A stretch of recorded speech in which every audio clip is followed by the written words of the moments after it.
కలుగును, సర్వోన్నతుని శక్తి నిన్ను కమ్ముకొనును. కాబట్టి పుట్టబోయే బిడ్డ పరిశుద్ధుడై దేవుని కుమారుడు అనబడును. ప్రభువు దాసురాలను నీవు చెప్పిన విధముగానే జరుగునుగాక. వృత్తి వడ్రంగి అయితే ఈయనకు మరియ చేత ప్రదానము చేయబడినది.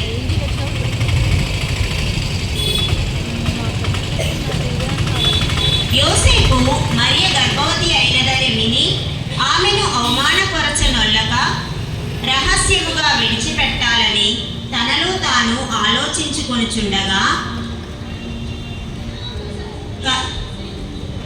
కలలో ప్రభువు దూత తనకు ప్రత్యక్షమై ఇలాగు చెప్పెను,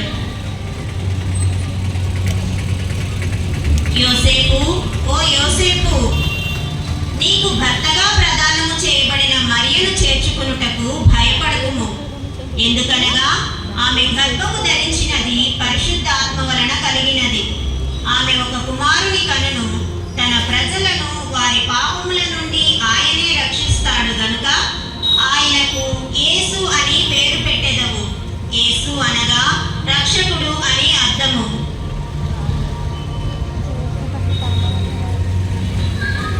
కార్యము అని తెలుసుకొని తనతో దూత చెప్పినట్లే తనకు భార్యగా ప్రదానము చేయబడిన మరియను చేర్చుకొనెను.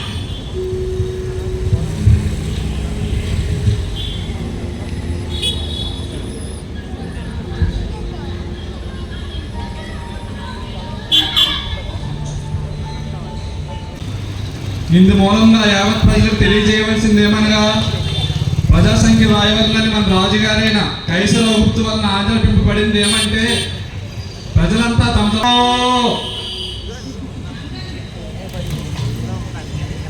భార్యగా ప్రదానము చేయబడి గర్భవతి అయి ఉండిన మరియతో కూడా సంఖ్యలో వ్రాయబడుటకు గలిలయలోని నజరేతు నుండి యూదయలోని బెత్లెహేము అనబడిన దావీదు ఊరికి వెళ్ళెను.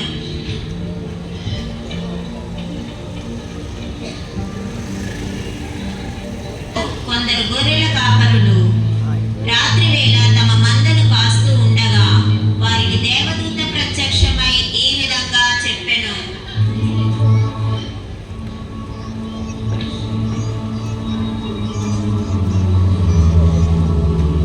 భయపడకండి, ఇదిగో లోకములో ప్రజలందరికీ గొప్ప సంతోషం కలిగించే మంచి వార్తను నేను మీకు తీసుకొని వచ్చాను. అది ఏమిటంటే, దావీదు పట్టణంలో ఒక చిన్న శిశువు పొత్తిగుడ్డలతో చుట్టబడి ఒక తొట్టెలో పండుకొని ఉండుట మీరు చూస్తారు. ఈయనే ప్రభువైన క్రీస్తు, ఈయనే లోకరక్షకుడు.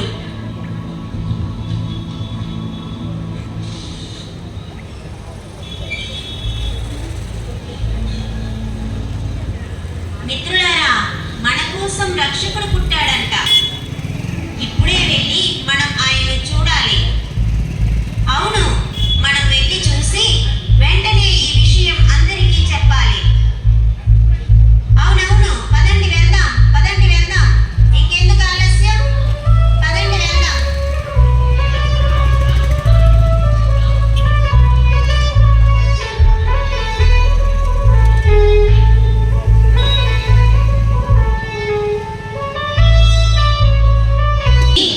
యూదుల రాజుగా పుట్టిన వాణిని పూజించుటకు వచ్చిరి.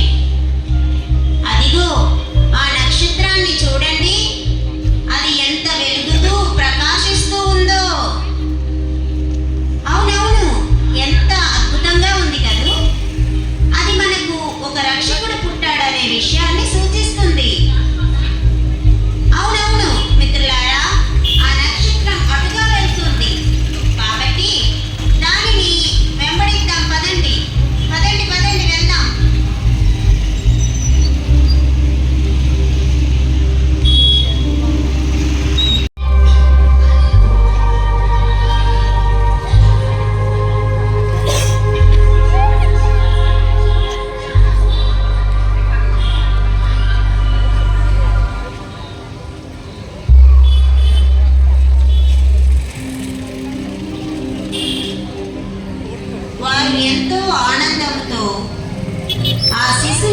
చూచి